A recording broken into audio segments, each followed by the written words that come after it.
essayer de s'en aller exactement.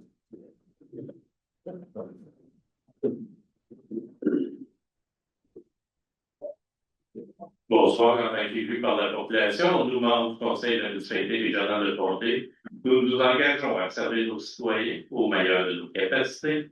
Nos choix et nos décisions prendront en compte, en premier, le bien-être et le bien-vivre de notre population dans le respect du bien commun. Le Conseil de la municipalité régionale de Comté prendra soin de tous les aspects de l'environnement qui sera l'héritage de nos enfants. Bonsoir tout le monde. Merci de votre présence pour la séance du 15 avril 2026 pour la énergie des sources. J'aurais, avant de commencer l'autre jour, une petite allocution à faire concernant notre engagement du Conseil de la MRC en ce qui concerne le développement éolien.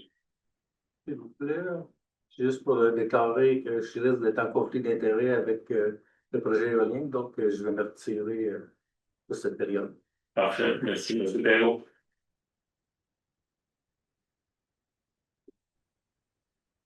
Dans les derniers jours, Hydro-Québec a ouvert un appel d'offres pour l'achat d'énergie à partir d'éoliennes.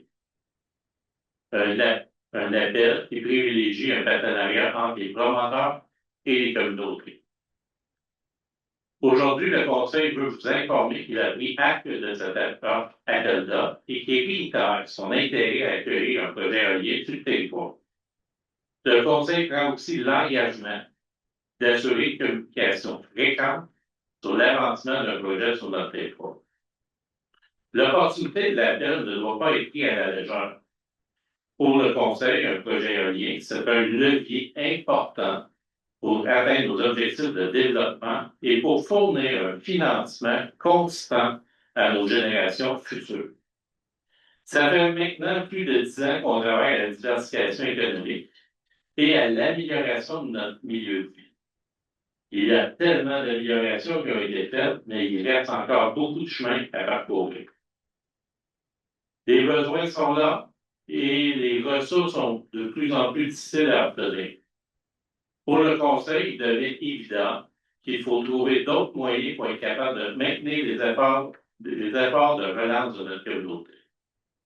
Pour nous, des projets comme un projet éolien sont synonymes d'autonomie économique et d'entrepreneuriat collectif. Mais on tient à le dire, pas à n'importe quel prix. Dans les dernières années, le Conseil a mis en place des outils, des mécanismes pour mieux encadrer l'implantation de projets sur notre territoire. Premièrement, les conditions de succès qui ont l'objectif de se doter de repères sociaux, environnementaux et économiques qui sont chers à notre territoire. Deuxièmement, un comité de citoyens qui permet de veiller au respect des conditions de succès des projets. Et troisièmement, la création imminente, donc d'une minute à l'autre, ou d'une journée à l'autre plutôt, de la régie d'énergie, qui vise à assurer que le territoire bénéficie des retombées financières locales et qui permet une analyse financière rigoureuse pour une instance indépendante. Différents canaux d'information et de communication seront mis en place pour que les citoyens et citoyennes puissent obtenir toute l'information disponible sur le développement d'un projet. On est aussi en train de développer de meilleurs outils pour expliquer le fonctionnement des projets énergétiques et l'implication communautaire. Finalement, il est toujours possible de se repérer au site web, aux réseaux sociaux et aux séances du Conseil de la MRC pour tout suivi sur le dossier. Donc, on s'est rendu à l'adoption de l'ordre du jour. Madame Fortier, le rappelé de Monsieur le maire, Monsieur Perrault et Monsieur Bernier. Adoption des procès-verbaux, on commence avec la séance ordinaire du 18 mars, conforme selon l'audition, le scrutin dans le centre, et adoption du procès-verbal de la séance ordinaire du 18 mars. C'était conforme, M. Perrault, selon de Mme Weber. Ensuite, on s'est rendu à l'adoption du procès-verbal du comité d'initiative du 11 mars. On porte selon l'audition. M. Perrault, M. Dion. Comité consultatif sur la transition énergétique. le renouvellement de mandat du comité consultatif sur la transition énergétique. Dans le cadre de la démarche de la transition énergétique, le Conseil de la MRC a demandé au comité consultatif sur la transition de formuler des recommandations concernant la constitution. Ces recommandations portaient notamment sur le mandat du comité, la durée des mandats, sa composition, ainsi que sur la formation du comité et de ses membres.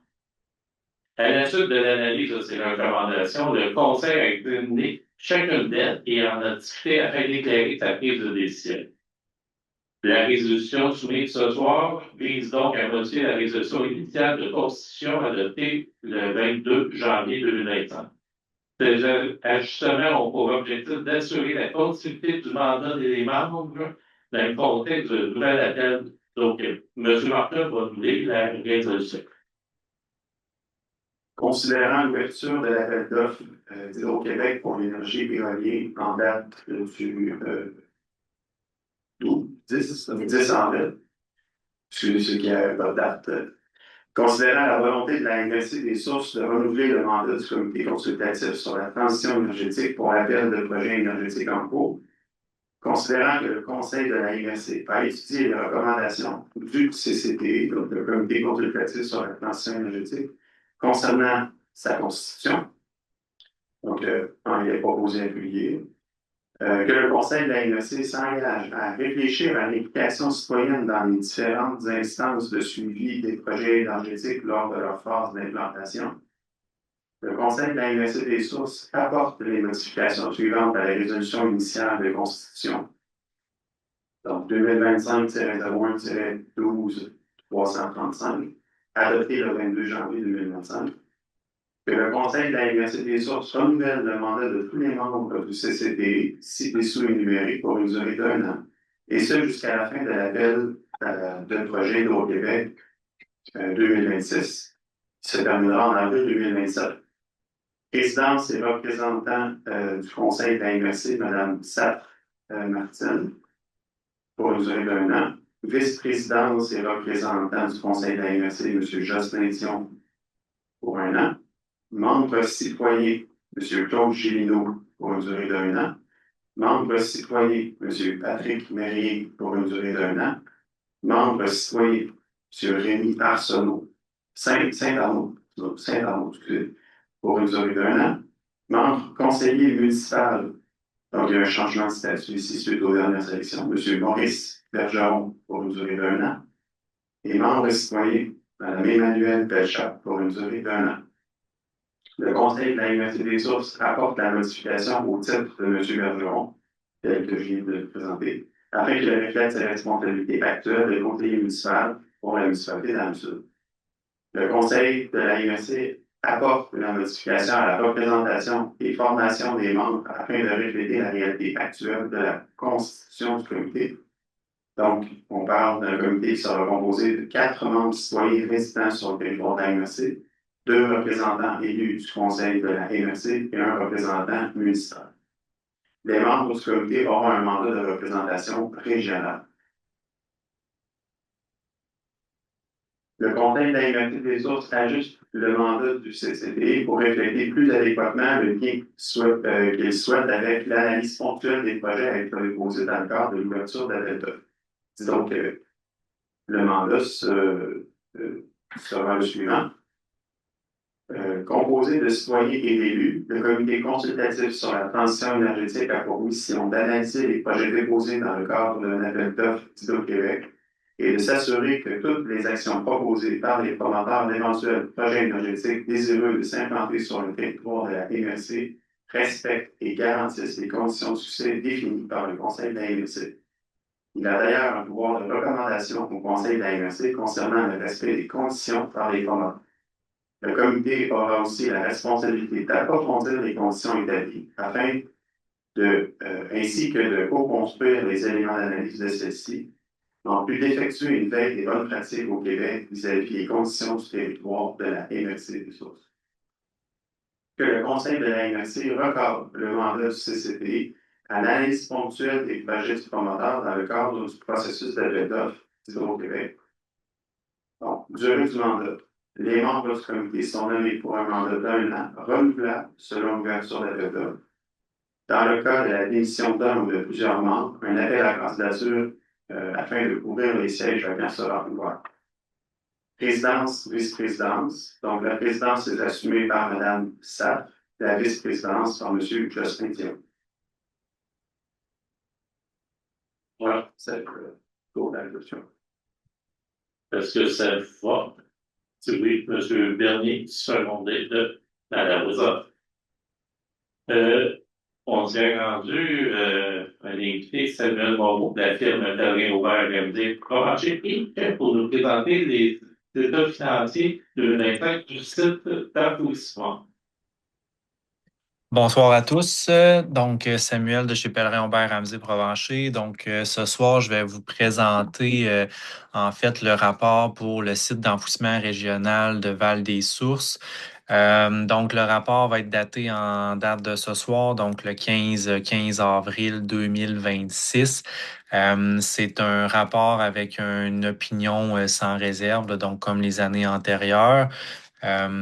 C'est pas un très, il y a pas beaucoup d'opérations là, en fait là, dans cet état financier-là. Là. Donc, les résultats là, pour l'exercice terminé le 31 décembre 2025 sont constitués en fait simplement des revenus d'intérêt qui est généré par les surplus de liquidité, là, donc des intérêts pour 13 640 au cours de l'exercice.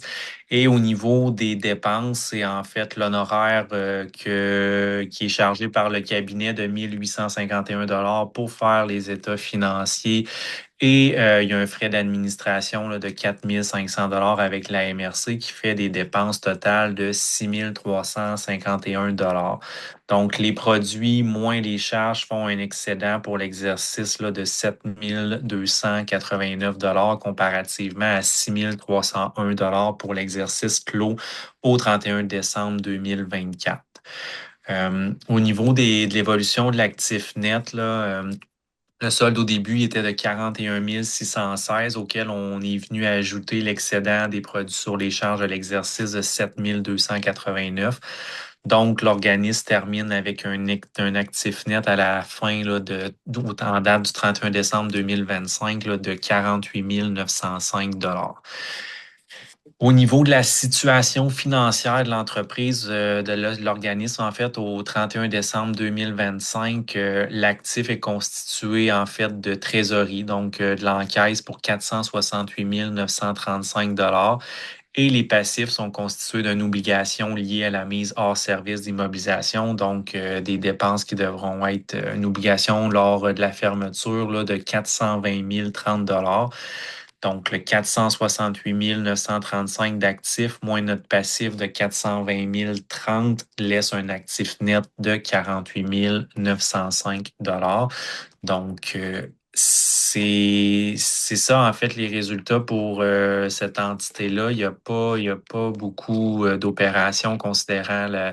que le site est plus en opération. Là, donc, ça fait le tour là, de l'état financier au 31 décembre 2025. Est-ce que j'ai des questions, des commentaires pour les états financiers? Donc, c'est très simple, comme à chaque année.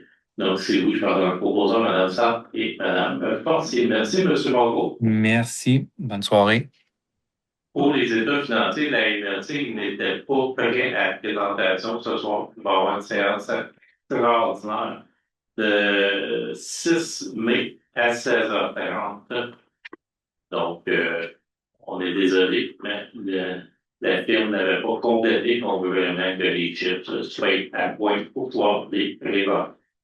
Donc, vous avez reçu également le calendrier des activités pour le mois d'avril et mai. C'est le dépôt pour votre information. Puis, on a le calendrier complet pour 2026 également.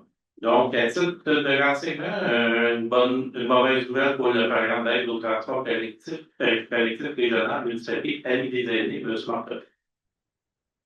Donc, c'est un programme en partenariat avec la Société de transport qu'on avait déposé. Et le ministère des Transports et de la Mobilité durable nous a annoncé qu'on avait un refus pour l'aide financière demandée. On avait fait cette demande-là en septembre 2025. Donc, ce qu'il nous mentionne, c'est qu'on n'a pas suffisamment coté haut pour se classer parmi les dossiers sélectionnés. Donc, il nous suggère de faire une demande bonifiée lors du prochain appel à projet. Pour votre information également, le programme d'aide au transport collectif régional, je pense qu'on a traité plus haut pour ça a établi des délais, volet 3.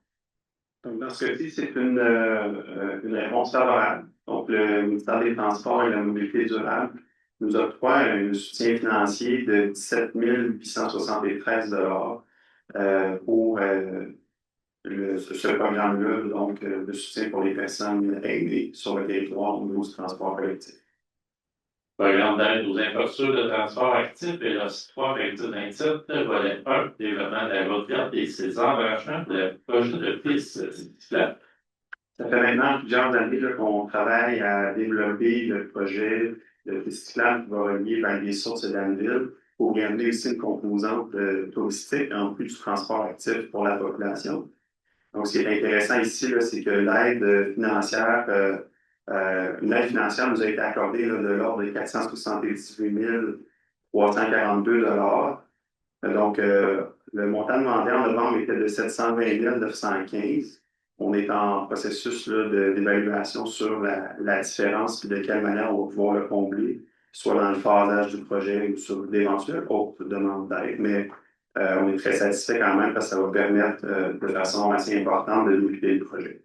C'est un premier pas très important.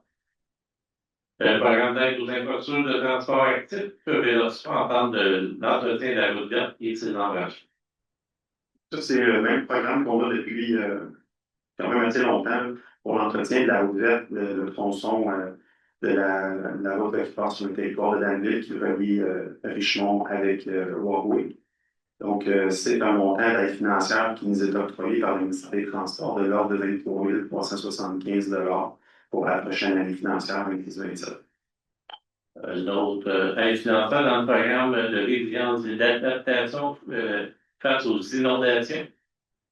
Donc, ici, on parle, donc, le programme s'appelle le PRAFI. C'est un programme qui est vraiment dédié à la mise en œuvre des plans régionaux des milieux humides et hybrides. Donc, ici, on parle d'une aide financière de l'ordre de 100 000 $ qui vient de nous être autorisée. Donc, merci, M. Marcotte. On s'est rendu en tourisme avec Pierre-Luc Dussault, tourisme, culture, entente de développement culturel pour 2024. Oui, bonsoir. Donc, il s'agit ici d'un point pour adoption. C'est un addenda à la Convention d'aide de l'entente de développement culturel 2024. L'addenda consiste à une extension jusqu'au 1er septembre 2026 pour nous permettre de dépenser des sommes résiduelles qui s'élèvent à 2 734 $ qu'on pourrait dépenser d'ici au 1er septembre 2026, permettant de clore cette entente. Donc, c'est un point pour autorisation de signature de cette entente. Madame Forcier, Madame Wizard, autorisation de signature d'une nouvelle entente de partenariat en lien avec la collectivité de l'Estrie. Oui, il s'agit aussi d'un point pour adoption. C'est une entente similaire aux ententes précédentes avec le CALC, le Conseil des arts et des lettres du Québec, qui nous permet de conclure une entente de partenariat territorial avec les 9 MRC de l'Estrie, la table des MRC de l'Estrie, le Conseil de la culture de l'Estrie, qui nous permet d'investir 1 80 000 $ sur le territoire de l'Estrie en culture, et le CALC investit 540 000 et la MRC des Sources, dans le cadre de cette entente-là, comme une des 9 MRC participantes, investirait 30 000 $ sur 3 ans, donc 10 000 $ par année en 2026 et 2029. Donc, il s'agit d'un point pour permettre de signer l'entente et pouvoir la mettre en œuvre. Ça va. M. Pinard-Glassat, développement territorial, fonds régional, déploiement des projets jeunesse. Il s'agit ici d'un point aussi pour l'adoption, un projet déposé dans le cadre des FRR, le promoteur étant la MRC des Sources. Le coût total du projet de 12 650 $ représentant 100% du projet, qui consiste à financer le déploiement des projets jeunesse de la prochaine année, notamment des projets pour le rayonnement définissant, la persévérance scolaire et l'élaboration du plan d'action jeunesse. M. Bernier, M. Perrault, développement social et appui aux organismes communautaires au président, le développeur à route. Oui, donc, mon point pour l'adoption, considérant le mouvement de revendication actuel à l'échelle du Québec, que vous avez sans doute entendu parler, de communautaire à route. Par cette résolution, la MRC des Sources se déclare donc solidaire du mouvement suite à des demandes qui ont été faites par le mouvement lui-même. Plusieurs municipalités aussi qui se sont déclarées solidaires. Donc, par cette résolution, la MRC va déclarer sa solidarité avec le mouvement de communautaire. Ça te va? Je fais un proposeur. Madame Mozart, est-ce que ça te va si on fait du partout unanime? Oui. On est à l'aise. Peut-être, M. Tussaud, la personne dit c'est quoi ton poste exactement à la MRC? Oui, donc, je suis directeur du développement à la MRC. Développement économique et territorial. Merci, Pierre-Luc.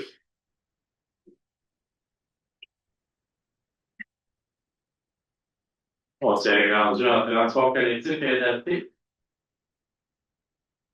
Règlement 295 et 2026, organisation du service de transport en commun. C'est pour faire suite à la motion et au projet de règlement qui a été déposé lors de la dernière séance pour s'assurer que les règles relatives à l'organisation du transport sur le territoire soient bien adoptées dans le cadre d'un règlement plutôt qu'une politique interne de la société de transport. Donc, c'est des règles qu'on se devait de s'ajuster. Donc, aujourd'hui, c'est l'adoption du règlement final. Proposé par M. Dion, secondé de M. Bernier. Avis de motion, projet de règlement 297-2026 visant l'imposition d'une taxe sur l'immatriculation de tout véhicule de promenade au nom d'une personne dont l'adresse inscrite au registre de la Société d'assurance automobile correspond à un lieu situé sur le territoire à l'égard duquel la MRC est compétente. C'est l'avis de motion. L'avis de motion est donné par la conseillère Forcy. C'est sorti d'ordre. Après ça, le projet de règlement visant l'imposition sur la taxe, c'est le règlement. Pour la même chose, pour tout véhicule de promenade correspondant à un lieu situé sur le territoire de la MRC des sources. Donc, ce que le projet de règlement mentionne, c'est le pouvoir d'une municipalité de pouvoir se prévaloir de cette disposition de la loi pour lui permettre là, de faire une entente avec la Société d'assurance automobile du Québec pour le fait de prélever cette taxe sur l'immatriculation des véhicules. Donc, le règlement, à sa base, il fixe le montant. Le montant est fixé à 35 $. Il y a une clause d'indexation annuelle. Donc, la mécanique de croissance de ce montant-là est aussi balisée dans l'entente. Il ne peut pas être modifié, puis balisé dans le règlement. Puis, il y a une entente à convenir avec la Société d'assurance automobile du Québec, qui est dans la constitution d'un groupe de plusieurs MRC en industrie pour pouvoir signer le tout avec la Société d'assurance automobile du Québec. Donc, c'est tout. Les articles de règlement, ce sont ces dispositions-là. Ça va, si vous voulez faire le proposant secondaire, M. Perrault, secondé de Mme Sartre. Autorisation de signature par exemple d'aide d'urgence au transport collectif des personnes pour 2025-2026. Le ministère des Transports et de la Mobilité durable accorde une aide financière de 37 697 $ pour le transport collectif pour les années 2025 et 2026. L'aide financière correspond au montant utilisé montant non utilisé du programme d'aide d'urgence au transport collectif des personnes, qui a pour objectif d'accompagner les organismes publics de transport dans leur effort de transition vers l'équilibre budgétaire d'ici 2029. Le Conseil, c'est une aide d'urgence exceptionnelle. Le Conseil de la MRC, par cette résolution, autoriserait la direction générale des prêts à signer la convention d'aide avec le ministère des Transports. Ça va. M. Bernier, secondé de Mme Forcier. Aménagement de territoire demande l'amendement au projet de loi 22 à la fin de l'abrogation de l'article 245 sur la loi de l'aménagement et l'urbanisme. Donc, le Conseil de la MRC des sources, par la présente résolution, appuierait la Fédération québécoise des municipalités dans sa demande aux membres de la Commission parlementaire de l'aménagement du territoire à l'Assemblée nationale d'introduire un amendement au projet de loi 22 abrogeant l'article 245.1 de la loi sur l'aménagement et l'urbanisme afin de respecter le consensus étendu entre le ministère et ses partenaires municipaux. Le contenu du nouvel article 245 oblige toute municipalité régionale de comté et communauté métropolitaine qui désire se prévaloir de l'immunité prévue à l'article 245 de faire la preuve de l'envoi d'un avis à tous les propriétaires concernés. Donc, il y a une demande de surseoir à cette disposition. Proposé par M. Pinard et Mme Fortier. Pour mettre le micro, c'est ici. Donc, ce soir, j'ai une question d'un citoyen, M. Genting Bachelet, concernant la taxe sur l'immatriculation. Bonjour, je suis Jean-Louis Bachelet. Je me présente aussi un peu à titre de bénévole pour la communauté Locomotion des Sources. Pour ceux et celles qui connaissaient pas encore le projet de locomotion, donc c'est une communauté de partage de voitures, mais aussi d'autres outils de transport dont le partage va être simplifié par une plateforme web et aussi une assurance pour les utilisateurs. Donc, locomotion fait partie de ce qu'on appelle au gouvernement là, les nouvelles mobilités. Puis en tant que citoyen préoccupé par les enjeux de mobilité durable, personnellement, je vois d'un bon œil la décision qui a été prise d'instaurer une taxe sur l'immatriculation sur le territoire de la MRC. Je pense qu'il s'agit d'un outil qui est essentiel pour assurer une offre de mobilité diversifiée, ce qui est non seulement un gain environnemental, mais aussi un gain social en permettant à ceux et celles pour qui l'auto n'est pas une option, pour différentes raisons. On peut parler d'enfants, de personnes âgées, handicapées ou qui n'ont simplement pas les moyens financiers de telle dépense, de la dépense qui est une voiture, de se déplacer librement. Et ma question est la suivante. Donc, afin de soutenir l'augmentation de l'offre en mobilité, est-ce qu'il semble envisageable que la MRC des Sources prévoit un mécanisme qui permettrait de créditer ou de rembourser la taxe d'immatriculation aux propriétaires d'automobiles qui rendraient leur véhicule disponible à la communauté locomotion locale? C'est une bonne question. On va la prendre en note, puis on va vous revenir et la prendre en même temps. Est-ce que la demande a été déjà adressée ailleurs? Ça se passe ailleurs sur d'autres territoires? Je ne sais pas si... Bon, je ne sais pas si ça a été fait ailleurs. J'ai envoyé la question déjà à la MRC par courriel. Donc, j'ai envoyé la proposition. C'est une proposition, en fait, de mise en place. Comme c'est... On s'entend que les autres régions où il y a locomotion, ben, il y a Montréal. Montréal, la taxe sur l'immatriculation, c'est un autre monde complètement. À Sherbrooke, je ne sais pas ce qu'il y en est. Puis les autres municipalités, c'est relativement récent. Je pense que c'est récent aussi que dans les autres municipalités, on mette en place une taxe sur l'immatriculation.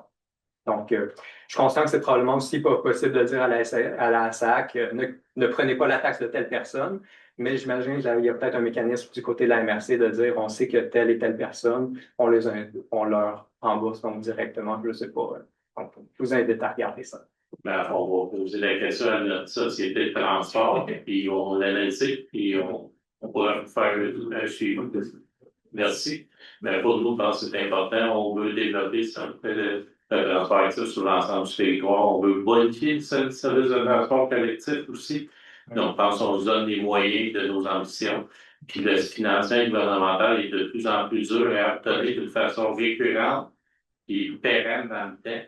Donc, avec ça, on pourrait vraiment s'assurer d'avoir des ressources financières disponibles pour pouvoir développer un service adapté et qu'est-ce que les gens ont besoin, parce que si on n'a pas un bon service, les gens ne prendront pas. Donc, c'est l'œuf ou la poule. Donc, merci beaucoup de votre commentaire. Votre question. Une longue introduction. C'est ça. On s'est rendu en invitation, oui. La présentation renouvellement du service d'aide à la recherche du logement. Donc, la période des changements de loyer là, pour la population approche un grand pas. Ça fait plusieurs années qu'on offre le service d'aide à la recherche de logement, le programme SARL, en partenariat avec l'Office municipal d'habitation.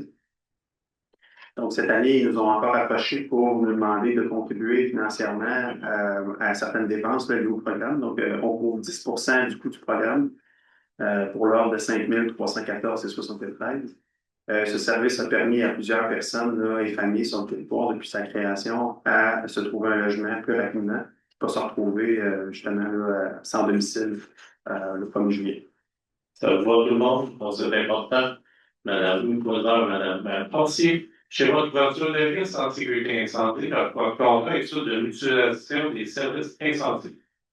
La MRC a la responsabilité, en partenariat avec les municipalités de la MRC, de travailler à tendre vers une mutualisation des services incendies dans un souci de contrôle de l'accroissement des dépenses dans un contexte d'augmentation des exigences gouvernementales.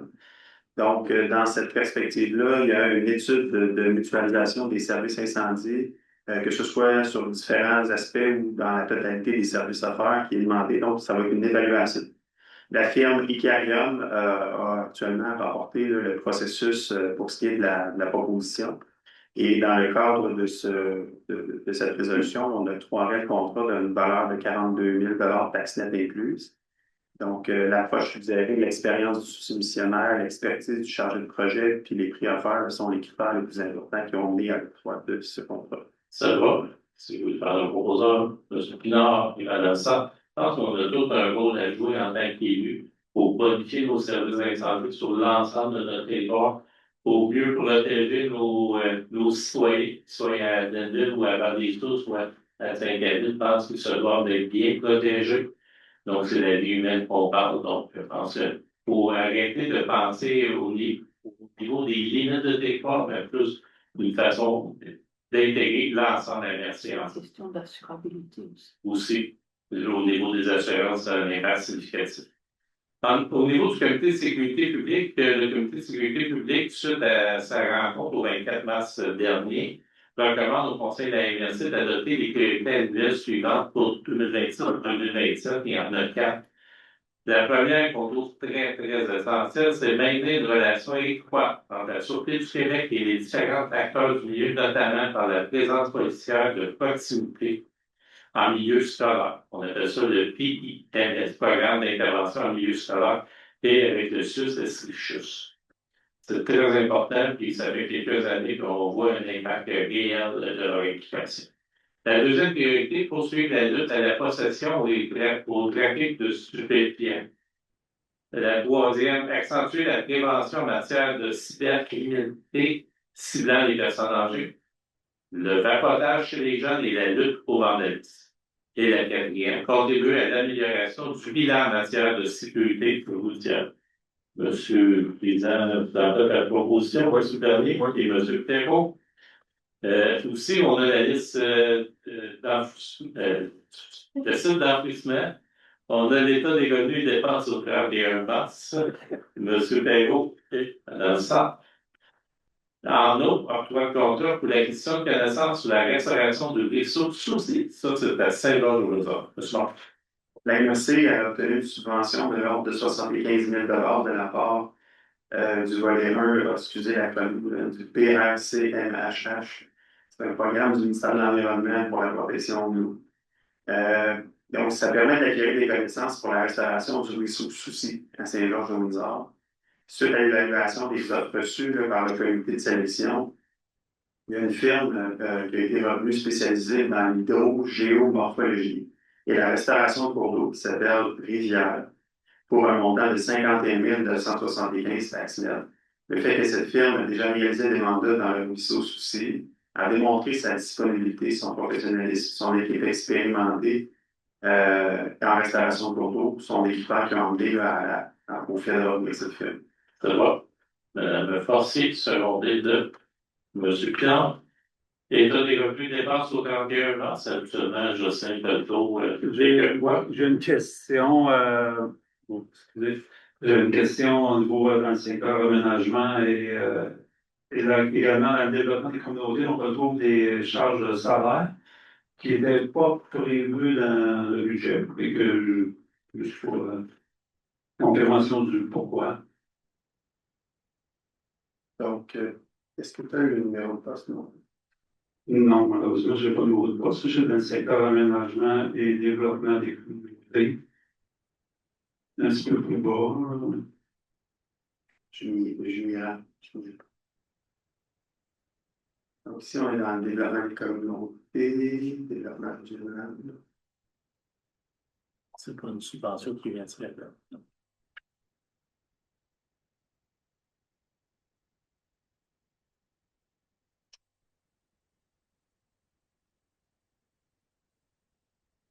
Donc, je suis dans les fonds, je trouve.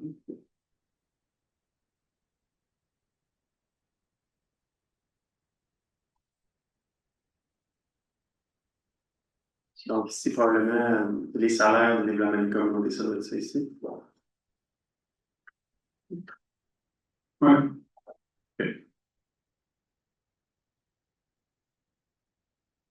je pense que avec les changements au niveau du FRR qui couvre maintenant les salaires et les ressources, le salaire doit être comptabilisé dans les subventions du ministère des Affaires municipales plutôt que dans ce poste-là. Je pense que c'est une erreur d'imputation sur l'historique du projet parce que cette année, on a changé plusieurs imputations salariales à cause du changement du programme FRR. Il faudrait demander une écriture au grand livre de la RLC, ce changement-là, ce qui est du développement des communautés. Je vais le prendre en note pour m'assurer de faire un suivi sur cet aspect-là. Je vais aller voir en année. Je pense que dans les deux cas, c'est pas du salaire. Oui, ça va dans l'aménagement, si on passe par exemple de PRMHH. Oui, ça va être la même chose pour ce qui est du salaire au niveau du PRMHH. C'est pas une nouvelle dépense, c'est pas une nouvelle subvention. C'est vraiment l'imputation du salaire qui est au mauvais endroit. Dans celui-ci, le salaire PRMHH exactement. Donc, dans le prochain, l'état des résultats, là, on va avoir corrigé cette imputation. Probablement, c'est un écart avec le changement aussi de notre comptoir en organisation. Pour faire la proposition.